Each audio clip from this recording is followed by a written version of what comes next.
राजस्थान सरकार के पूर्व मंत्री, अजमेर उत्तर से विधायक और भाजपा नेता वासुदेव देवनानी ने अजमेर में चल रहे स्मार्ट सिटी कार्यों में भ्रष्टाचार के आरोप लगाए हैं।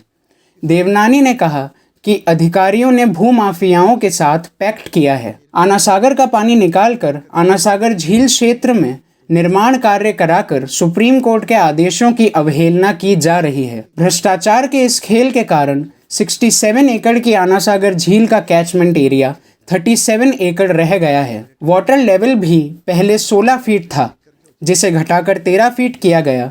अब उसे और भी कम किया जा रहा है। विधायक देवनानी ने कहा कि स्मार्ट सिटी कार्यों की क्वालिटी खराब है। अधिकारी जनप्रतिनिधियों को अलग रखकर योजनाएं बनाकर कार्य करा रहे हैं। देवनानी ने कहा कि स्मार्ट सिटी के तहत हो रहे कार्यों की राजस्थान राज्य से बाहर की किसी स्वतंत्र एजेंसी से जांच कराई जानी चाहिए। आइए आपको सुनाते हैं पूर्व मंत्री एवं विधायक वासुदेव देवनानी के साथ वार्ता। इन दिनों अजमेर में स्मार्ट सिटी प्रोजेक्ट के तहत बड़े स्तर पर काम चल रहे हैं और काफ़ी लंबे समय से काम चल रहे हैं। कई तरह के काम चल रहे हैं। इन सारे प्रोजेक्ट्स पे बात करने के लिए इस समय हमारे साथ में राजस्थान सरकार के पूर्व मंत्री, अजमेर उत्तर के विधायक और भारतीय जनता पार्टी के वरिष्ठ नेता वासुदेव देवनानी जी इस समय हमारे साथ हैं। हम इनसे इस पूरे प्रोजेक्ट पर कुछ चर्चाएं करेंगे। देवनानी साहब, आपका स्वागत है हमारे एक विशेष कार्यक्रम में।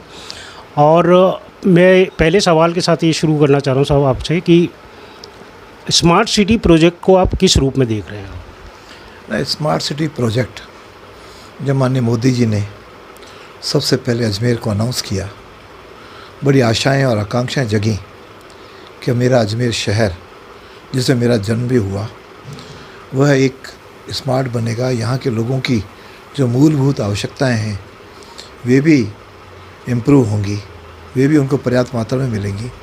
साथ में अजमेर आने वाला हर बाहर का पर्यटक इस अजमेर की सुंदरता, अजमेर की स्वच्छता और अजमेर का परिदृश्य को देख कर के एक उसको मन आनंदित होगा और यहाँ पर वह व्यक्ति रुकेगा। और जब मेरा पहले से ही एक विचार है कि अजमेर जयपुर के नज़दीक होने के कारण कई बार नुकसान में भी रहता है, तो वह तुरंत पर्यटक बाहर से आया और यहाँ पे एक आध प्लेस देख करके लौट गया। यदि वो अजमेर रुकेगा तो निश्चित रूप से यहाँ होटल व्यवसाय को भी लाभ होगा, बाकी भी कंज्यूम आइटम्स को भी लाभ होगा और साथ में एक यहाँ की आर्थिक उन्नति भी अजमेर की वो दृष्टि से हो जाएगी। इसलिए बड़ा मन प्रफुल्लित हुआ कि केंद्र सरकार ने, विशेष रूप से मोदी जी ने, अजमेर को स्मार्ट सिटी के अंदर लिया। फिर उसके बाद तो 3 शहर और जुड़ गए, लेकिन प्रारंभ में सबसे पहले अजमेर जुड़ा। निश्चित उस दृष्टि से एक हमारी आकांक्षाएं, अपेक्षाएं, हमारी कल्पनाएं बहुत अच्छी बनी कि अजमेर एक स्मार्ट सिटी बनने जा रहा है। देवनानी जी, एक बात और हम ये जानना चाह रहे हैं कि अभी राजस्थान में जब सरकार नहीं है भारतीय जनता पार्टी की, और जैसा कि लगातार ये बातें सामने आ रही हैं कि इस प्रोजेक्ट से रिलेटेड जो बैठकें हो रही हैं उनमें, चूँकि आप भी नेतृत्व करते हैं जनता का, जनप्रतिनिधि हैं आप, विधायक हैं आप, तो जिस तरह से भी अधिकारी वर्ग इस कार्य को कर रहे हैं, इसके बारे में आप क्या कहेंगे?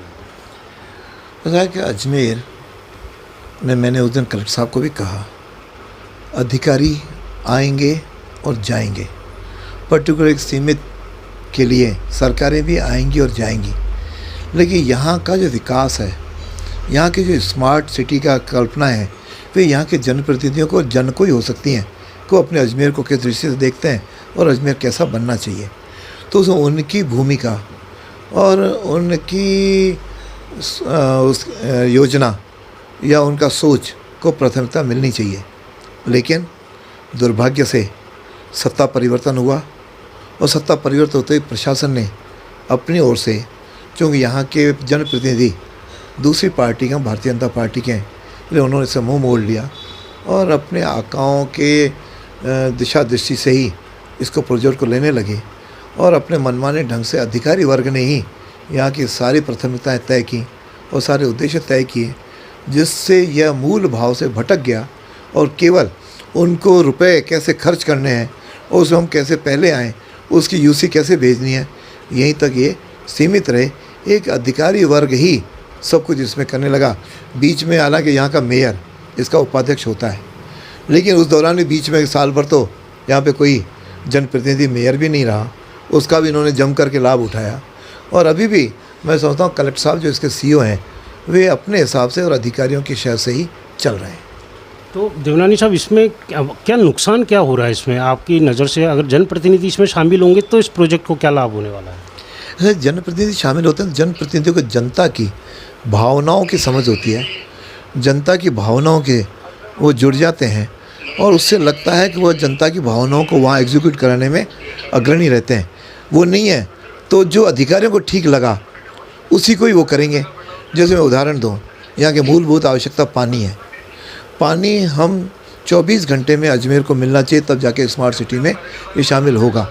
लेकिन इसके लिए बीच बीच में हमारे समय बातचीत भी हुई, हमने सरकार ने भी इनको पैसा दिया, फिर लगा कि स्मार्ट सिटी से पैसा, तो स्मार्ट सिटी से भी हमने पानी के लिए पैसा दिया।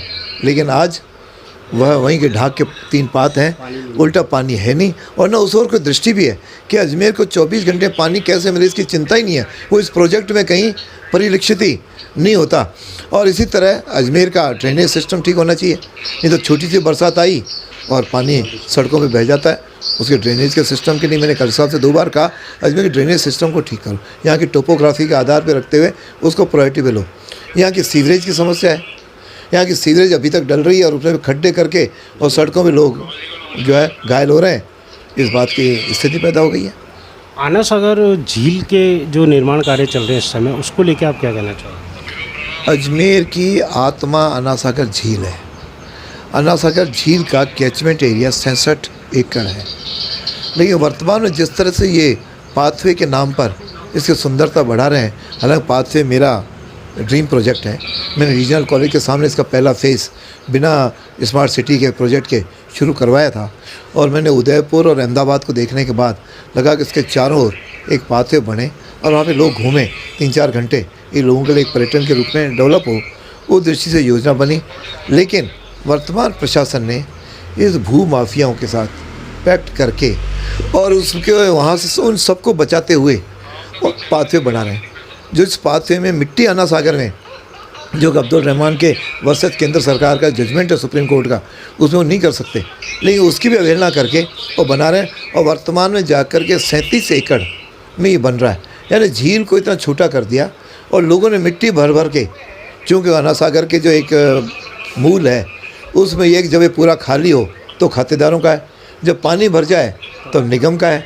तो ये मिट्टी भर करके उसको खातेदारी में शो करते जा रहे हैं, जब होना ये चाहिए था कि ज़मीन को पहले तो खातेदारों से अलग करें। यहाँ का टोटल जो वाटर लेवल है FTL वह पहले 16 फीट था, वे घटा करके ये 13 फीट तक ले आए। अब तो कई बार खाली करते तो पानी मिट्टी आती जाएगी और वो खातेदारी अपना कब्जा करते जाएंगे और झील के किनारे मकान बनाते जाएंगे। यह एक तरह से यहाँ के चीफ इंजीनियर, यहाँ का जो एडिशनल चीफ इंजीनियर, इन्होंने कलेक्टर साहब को अपनी उस सारी योजना के अंतर्गत तय करा के और इस प्रकार के जिगजैग रूप से पाथवे बन रहा है।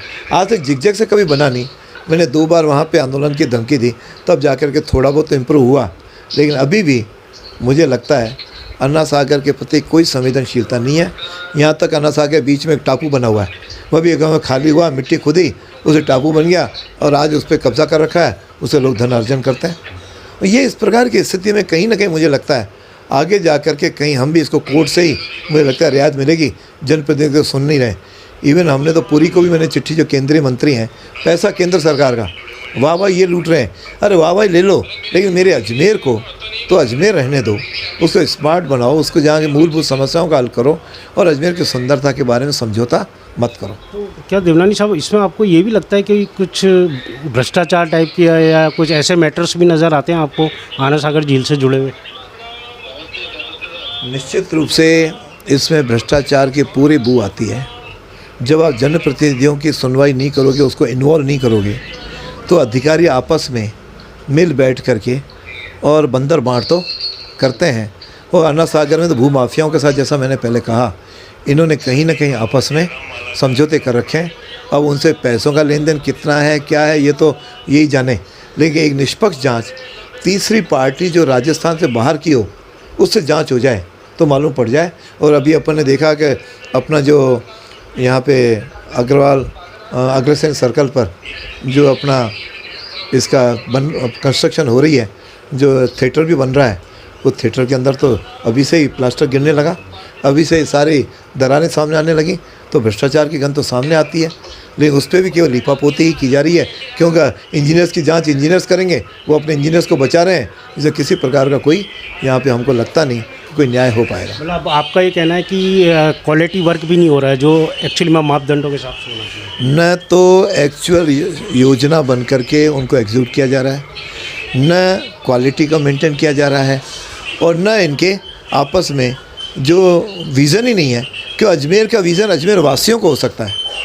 अजमेर का विज़न इन अधिकारियों को नहीं हो सकता जो यहाँ पे केवल नौकरी करने के लिए आए हैं, कुर्सी पे बैठ करके केवल तनख्वाह मारेंगे और भ्रष्टाचार में जितना पैसा हैंड सकेंगे उतना हैंड करके यहाँ से चले जाएंगे। ये उनको दर्द नहीं हो सकता। आज अन्ना सागर का दर्द मेरे अजमेर वासियों को होगा, बाकियों को नहीं हो सकता। मरु प्रहार, हर खबर सबसे पहले घर बैठे आपके मोबाइल पर, रहिए अपडेट मरु प्रहार के साथ।